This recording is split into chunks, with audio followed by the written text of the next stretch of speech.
Mercedes-Benz 300 SL, 1954, 1955. Can everybody say they've seen one? Super fly doors. I'll be seeing one today as I go to Grand Prix in a few hours. The time right now is 4 a.m. And without wasting too much time, I'll be covering a very exclusive car. There's going to be a lot of cars that are really nice, but I'm looking forward to seeing the Mercedes 300 SL, 1954, but I think this particular racer is from 1955. Part of the cars that I'll be looking forward to seeing is the Karma, and one particular car, the Aston Martin. Precisely, prestigiously elegant. It's got that shadow black, I don't know what they call it. It's going to be cool. I'm looking forward to seeing that. This video is strictly going to be centered around going through the car, seeing the meticulous details on the car. Some of them we're going to see dirt, but I will take my time in this video and really go around the curves of the cars, the details of the cars, the hood, the front, the tires, the grills. I'm going to take you on a virtual tour of the LifeStyle Expo of Grand Prix, and now it's Acura, formerly known as Toyota Grand Prix of Long Beach. Classic cars, supercars, race cars. Enjoy.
Hit the like button if you like the video. Smash that subscribe button if you aren't already. Ring the little bell right next to the subscribe button. And I will see you on the next video.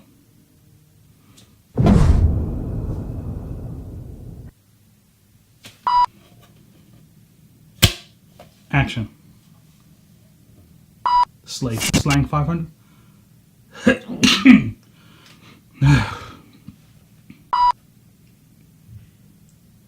Mercedes-Benz